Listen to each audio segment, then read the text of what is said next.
Apollo invited me to the gym, and I agreed to go since we're here to work on our relationship. This is something that we used to do a lot together before he started becoming too damn controlling. I figured, you know what? We could probably start this up again and make...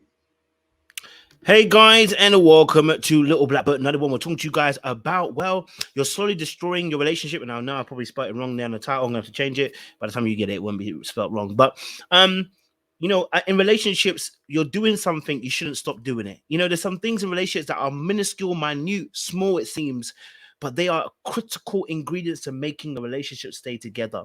Sometimes we remove the small pebble thinking to ourselves that it won't make much of a difference, and then the whole tower comes crashing down because of that small pebble that was removed. What am I talking about? I'm talking about intimacy. I'm talking about moments of intimacy. One of the things that these two had in common, or at least one of the things they used to do quite a bit, was work out together. You heard her, right? I used to work out with him, and he likes working out with her. Why? Because it's something that they can do together. It is a form of intimacy that allowed them to be able to bond like glue and come together. So what happens when you remove that component, which they did do for a little while, from the relationship? Well, let's have a look. When they remove that from the relationship, it's one of the stepping stones as to why they feel at odds, at distance right now. It's one of the reasons why he's not been able to open up and be versatile in what he said. Now, of course, that's to do with the fact that he was incarcerated, but I think it all plays a particular role in aspect too, right? Now, she has a reason for why she's not doing it no more. And that's a critical conversation in itself. The reason why the person stopped doing it is because of the way that you handle your affairs and yourself in those intimacy moments. So going to the gym together may not seem like a huge thing, but it's a thing that we can do together that helps us to bond. It's an agent glue to us staying together in our relationship, right? You say the family that prays together stays together, right?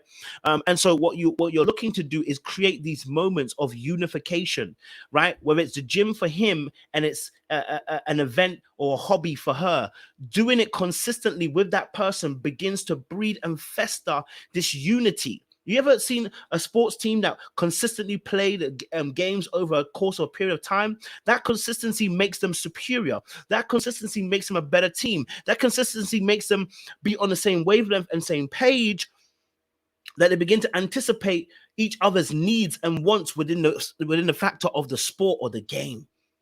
And the same thing is needed in your relationship. Now, taking away that gym aspect is a huge thing because gym is often life for a lot of people.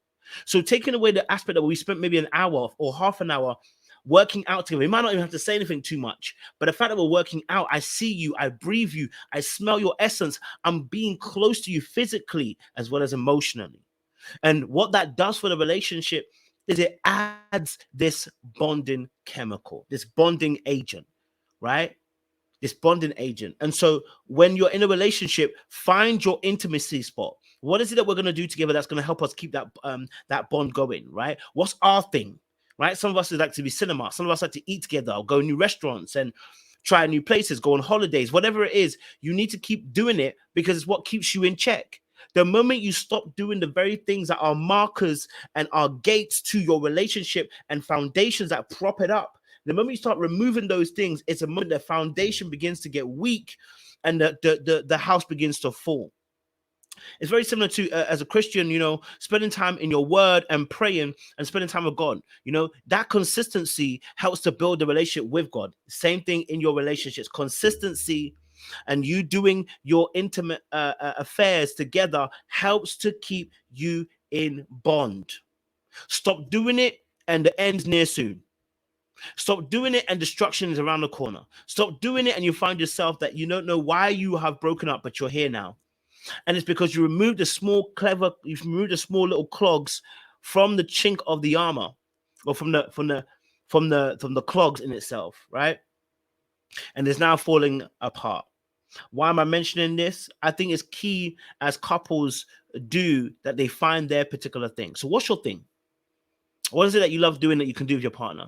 And even if I don't like it, for those of you listening, even if you don't like it, maybe it's you watching sport with your man. You might not like sport, but you spending just an hour being there in the same presence as him, not screaming and shouting, not asking deep ass questions and trying to, you know, get philosophical, like, would you love me if I was a frog? Leave that alone. But maybe spending some time with him and just sitting there watching the game or going to a game with him.